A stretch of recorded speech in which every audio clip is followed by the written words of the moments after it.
जय माता दी। जय माँ कामाख्या। जय श्री महाकाल महाराज। कुछ धर्म प्रेमी बंधु हमसे पूछते हैं कि भोग कैसे दिया जाता है देवी देवताओं को, क्योंकि बताया जाता है कि भोग देने से इष्ट की ऊर्जा बढ़ती है, भोग देने से शक्तियां प्रसन्न होती है, भोग देने से कुल देवी देवता प्रसन्न होते हैं, भोग देने से प्रेतिक शक्तियां भी अपनी शक्ति बढ़ाते हैं और प्रसन्न होती है। तो भोग कैसे दिया जाता है, तो चलते हैं इस आध्यात्मिक प्रश्न की श्रृंखला में। मां भगवती जगत जननी से के चरणों में शीश झुकाते हुए, परमपिता परमात्मा के चरणों में भी शीश झुकाते हुए आपको यह ज्ञान भी प्रदान करते हैं। कामाख्ये वरदे देवी नीलपर्तवासिनी त्वं देवी जगत माता योनि मुद्रे नमस्तुते। कामाख्ये काम संपन्ने कामेश्वरी हर प्रिय काम नाम देहि में नित्यम कामेश्वरी नमस्तुते। ओम मृत्युंजय महादेव त्राहि माम शरणागतम जन्म मृत्यु जरा व्याधि पीड़ितम कर्म बंधन। तो भोग कैसे दिया जाता है? शक्तियों को भोग जो है हवन के माध्यम से दिया जाता है, या उनको जो पसंद होती है वह वस्तु का दान देकर के आप उनको भोग दे सकते हो। यानी किसी न किसी व्यक्ति, किसी न किसी जानवर के पेट में वह चीज चली जाए तो उसे भोग कहते हैं। कुछ लोग पानी में, बहते पानी में उनकी प्रिय वस्तु को छोड़ देते हैं अपने ऊपर से उतार करके, तो उसे भी भोग देना कहा जाता है। क्योंकि पानी में भी छोड़ेंगे तो पानी में हजारों कीड़े मकोड़े जीव जंतु होते जिनका पेट भराता है। या तो अग्नि में, अग्नि के माध्यम से हवन करके आप भोग दे सकते हो। लकड़ी जलाइए, कंडा जलाइए, कोयला जलाइए और उसके ऊपर जो उनकी इच्छित वस्तु हो, अपने इष्ट देवता की, अपने कुल देवता की, अपने पितृ देवता की, वह वस्तु तैयार करिए, बनाइए और अग्नि में डाल दीजिए, उसे भी भोग देना कहते हैं। और यदि आप ऐसा नहीं करना चाहते हो तो, क्योंकि ये अग्नि एक तो लौकिक अग्नि हो गई, एक जठाग अग्नि हो गई। जठार अग्नि का मतलब पेट की अग्नि। पेट में भी हम खाते हैं तो भोग देते हैं, यानी भोग कर लेते तभी तो हम तृप्त होते हैं। तो वो फिर हमारी ये जठार अग्नि जो है उसको पचा लेती है और वापिस फिर भूख लगाती है हमको। उसी प्रकार से जो लौकिक अग्नि जो हम देखते अग्नि, उसमें देवी देवताओं के नाम से डाला जाता है। उनको जो पसंद है वो चीज डालो और हवन करो, तो उसे भोग दिया जाता है, जिससे उनकी ऊर्जा बढ़ती है भोग देने से। या फिर दान दो, ऐसे व्यक्ति को दान दो जो उस चीज को खा ले।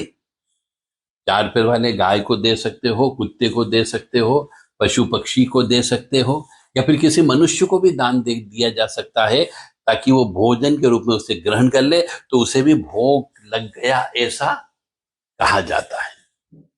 भोजन दान दे सकते हो, खाने की वस्तु दान दे सकते हो, या अग्नि में भी दान दे सकते हो। धूप दीप जो होता है वो भी एक तरीके का भोग ही होता है।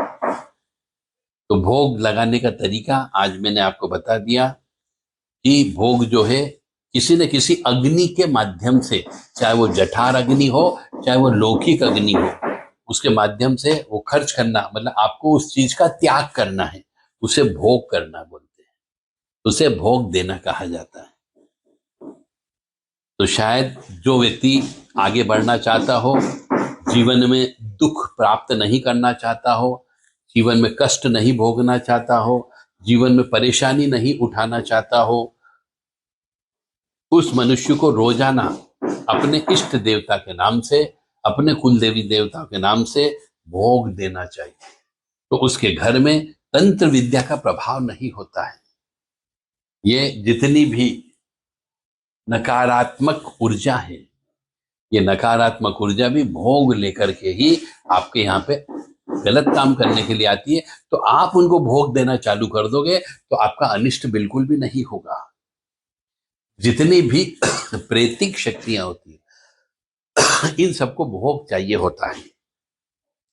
तो आप भोग देकर के घर में रहने वाली जितनी भी अदृश्य शक्तियां हैं, चाहे वो पंचदेव हो, चाहे वो इष्ट देवता हो, चाहे वो कुल देवी देवता हो, उन सबको आपको भोग देना है रोजाना। क्योंकि हम भी रोजाना भोजन करते हैं, 2 समय सुबह शाम हम भी भोजन करते हैं।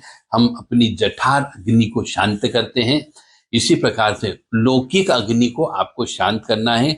इष्ट देवता को, कुल देवता को अग्नि के माध्यम से आपको अग्नि में उनका जो पसंदीदा चीज होती है वह जलाना होती है। उनके नाम लेकर के स्वाहा करके छोड़ दीजिए, तो उसे भोग देना कहा जाता है। ओम मृत्युंजय महादेव त्राहि माम शरणागतम जन्म मृत्यु जरा व्याधि पीड़ितम कर्म बंधने। इस मंत्र का कोई मनुष्य रोजाना यदि 5 माला जप करता हो, तो इस मंत्र का यदि अर्थ समझोगे तो जो अर्थ इसका आता है वो अर्थ आपके जीवन पर लागू हो जाएगा। यानी पूर्व जन्म के कर्म की बहुत सी रोगों का नाश हो सकता है। बुढ़ापे में आपको तकलीफ नहीं होगी। जन्म मृत्यु जरा व्याधि, यानी जन्म का दुख, मृत्यु का दुख, बुढ़ापे का दुख और बीमारी का दुख, ये चारों दुख इस मंत्र का जप करने से, भोलेनाथ का मंत्र का जप करने से शांत हो जाते हैं। तो जप करें, कम से कम 5 माला रोज करें, कोशिश करें ब्रह्म मुहूर्त में करें, घी का दीपक लगा करके करें ताकि भोग भी मिल जाएगा उनको। ओम मृत्युंजय महादेव त्राहि माम शरणागतम जन्म मृत्यु जरा व्याधि पीड़ितम कर्म बंधने। लोग बाग कहते हैं हम बहुत परेशान हैं, बहुत कष्ट झेल रहे हैं, भगवान हमारी सुन नहीं रहा। तो मैं उन सब से एक ही प्रार्थना करता हूं कि परम पिता परमात्मा अल्टीमेटली, चाहे वो किसी भी धर्म का हो, किसी भी जाति का हो, शिव ही परम पिता परमात्मा अल्टीमेट अथॉरिटी है जो निराकार रूप में है। उनका ये मंत्र है, उनको आप याद करिए, बारंबार याद करिए। मैं तो मिनिमम कम से कम बोल रहा हूँ 5 माला, आप ज्यादा जप करिए। एक न एक दिन आपकी वो अवश्य सुनेगा और आपको दुख से, कष्ट से, परेशानी से, दरिद्रता से अवश्य दूर कर देगा। जय माता दी, जय मां कामाख्या, जय श्री महाकाल महाराज।